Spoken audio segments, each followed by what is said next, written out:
नमस्कार मित्रों।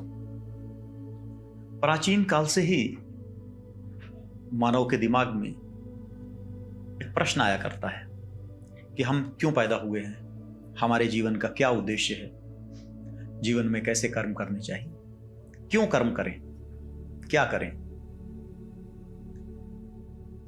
जितने भी पंथ रहे हैं सभी ने इनका उत्तर देने की कोशिश की है और इनके उत्तरों को हम दो भागों में रख सकते हैं। एक पंथ जो बहुतायत में है वो ये कहते हैं कि हमारे जीवन का उद्देश्य है इस संसार में सुखों की प्राप्ति, भोगों की प्राप्ति और मरने के बाद स्वर्ग की प्राप्ति, यही हमारे जीवन का उद्देश्य है।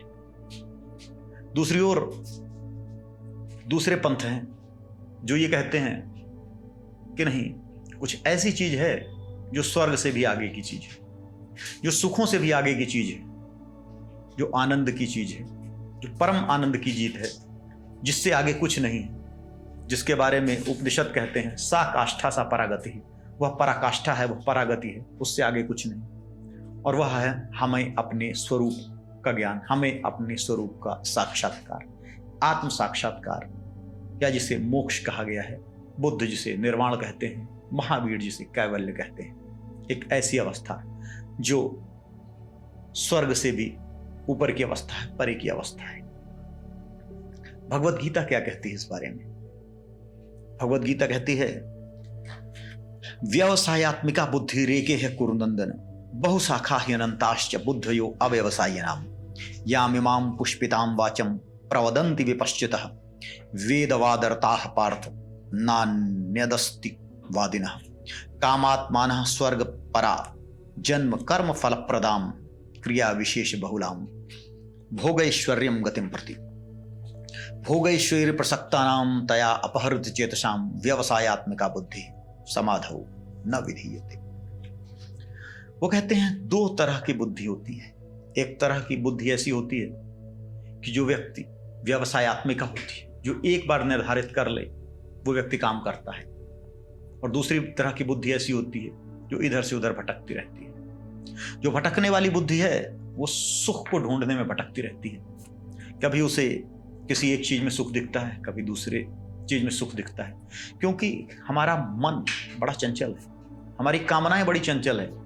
कभी एक स्त्री जिसके प्यार में हम पड़ते हैं और ऐसा लगता है कि इसके बिना तो हम जी ही नहीं पाएंगे, हम अपने जान देने की भी सोचने लगते हैं। और जब वो स्त्री हमें मिल जाती है तो हमारा मन किसी और स्त्री के प्रति आसक्त हो जाता है। एक ऐसी कार जिसे हम बड़ी मेहनत से खरीदते हैं, कुछ समय बाद वो कार पुरानी होने लगती है, हमें दूसरी कार अच्छी लगने लगती है। सारी वस्तुओं के बारे में ऐसा ही है कि जब तक हमें नहीं मिलती हमारे बड़ी बहुमूल्य होती हैं, जैसे ही हमें मिल जाती हैं उनका मूल्य कम हो जाता है। व्यक्ति चीजों के पीछे भागता है। भगवान कृष्ण कहते हैं कि अगर आप सुखों के पीछे भागोगे तो दुख आपको अनिवार्य रूप से मिलेंगे, क्योंकि सुख और दुख एक ही सिक्के के दो पहलू हैं। हमारा दिमाग इस तरह बना हुआ है, हमारे मस्तिष्क का निर्माण ही इस तरह हुआ है कि सुख ढूंढने में हमें दुख अवश्य मिलेगा। ऐसा नहीं हो सकता कि हमें केवल पूरे जीवन में सुख ही सुख मिलता रहे और दुख ना मिले, क्योंकि जब हमारी इच्छित घटनाएं होंगी तो हमें सुख मिलेगा, जब इच्छित घटनाएं नहीं होंगी तो हमें दुख मिलेगा। एक घटना से पहले हमें वही घटना हो तो बहुत सुख मिलता है, दोबारा वही घटना हो तो कम सुख मिलता है, तिबारा वही घटना हो तो और कम सुख मिलता है, और बार बार अगर एक ही घटना हो तो हमारा मन ऊब जाता है और उसी घटना से हमें दुख मिलने लगता है। एक ही भोजन आपको दिया जाए, पहले दिन बहुत अच्छा लगेगा, लेकिन जिंदगी भर रोज वही भोजन दिया जाए तो आप ऊब जाओगे, दूसरा भोजन करना चाहोगे। सुख और दुख एक ही हिस्से के दो पहलू हैं। सुखों के पीछे भागना, स्वर्ग के पीछे भागना आपको अनिवार्यतः जीवन में दुख देगा और आप भौतिक अवस्था में फंसे रहोगे। आप अच्छे कर्म करने की कोशिश करोगे ताकि एक आपका जन्म अच्छा हो, और जब आप अच्छे कर्म करने की कोशिश करोगे तो उस अच्छे कर्म को करने की कोशिश में कई बुरे कर्म भी हो जाएंगे, क्योंकि बहुत सारे कर्मों पे आपका नियंत्रण नहीं है। फिर दूसरी बात, आप फिर अगला जन्म लोगे, फिर सुखों के पीछे दौड़ते रहोगे, और सुखों के पीछे यह अनंत काल तक आपका दौड़ना जीवन को बड़ी मुश्किल में डाल देने वाला है, क्योंकि बहुत सारे कर्म आपके हाथ में नहीं होते, बहुत सारे परिणाम आपके हाथ में नहीं होते। मजबूरियां होती हैं, हमारी वासनाएं होती हैं, इच्छाएं होती हैं। हम तभी कर्म करने में स्वतंत्र हो सकते हैं जब हम अपनी वासनाओं से ऊपर उठ गए हों, जब हमने किसी के पीछे दौड़ना बंद कर दिया हो, जब हम अपने आप चल रहे हों। इसलिए भगवान कृष्ण कहते हैं कि व्यवसायत्मिका जो बुद्धि होती है, निश्चयात्मक बुद्धि होती है, वह एक दिशा में जाती है। हम अपने कर्तव्य का पालन करते हैं, कर्मों के हिसाब से चलते हैं। जो अव्यवसायत्मिका बुद्धि होती है, वो अनेक शाखाओं वाली होती है, वो सुखों के पीछे भागती है।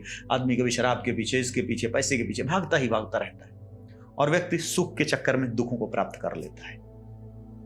तो ऐसे में करना क्या चाहिए?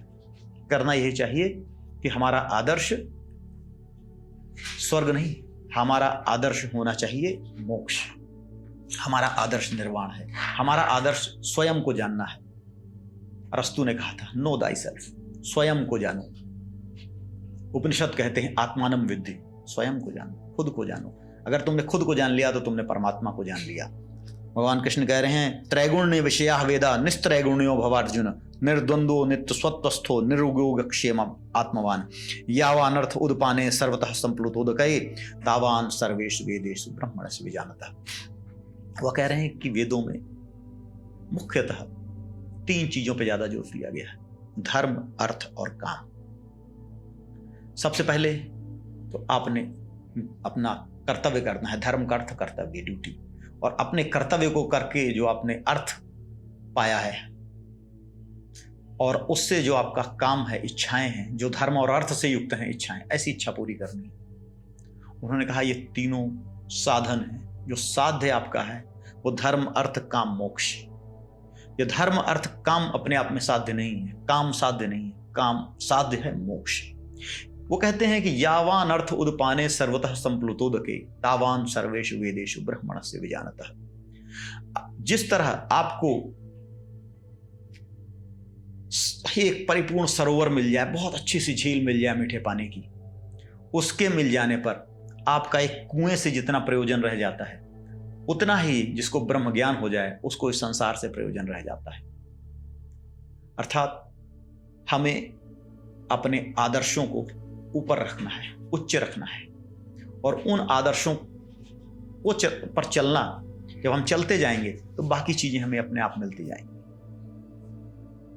यहां पे जो स्वर्ग को परम तत्व मानते हैं, परम गति मानते हैं, जो भी पंथ यह कहते हैं कि हमें स्वर्ग की प्राप्ति की कोशिश करनी चाहिए और स्वर्ग को ही लक्ष्य मानते हैं, उनके साथ समस्या है। वो समस्या हमें दिखाई देगी। आप उन देशों को देखो जहां स्वर्ग ही लक्ष्य है, या उन सभ्यताओं को देखो, भारत में भी उन लोगों को देखो जो किसी येन केन प्रकार से सुख पाना चाहते हैं और अंततोगत्ता वो दुख के दलदल में गिर जाते हैं।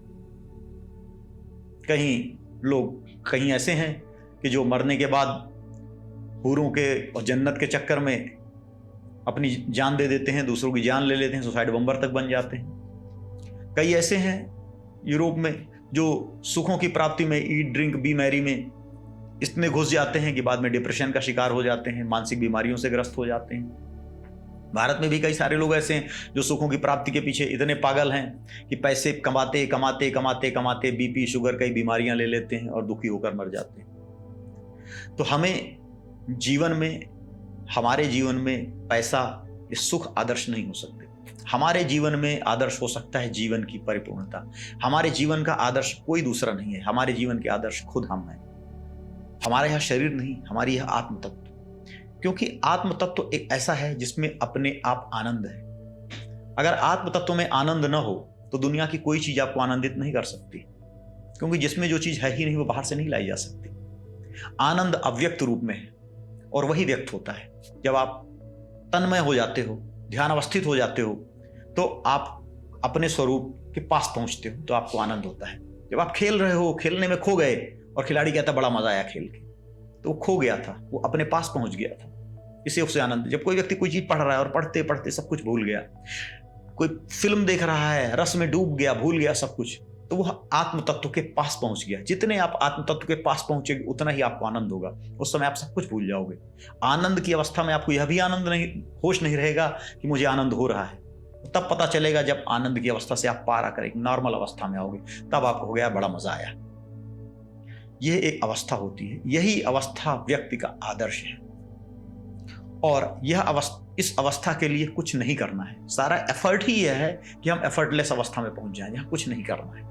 अपने स्वरूप को अपने आप अवतरित हो जाने देना है, हमारी सारी इच्छाओं को, सारी वासनाओं को, हमारी आत्मा में जितना मल जमा हुआ है उसको तिरोहित कर देना है।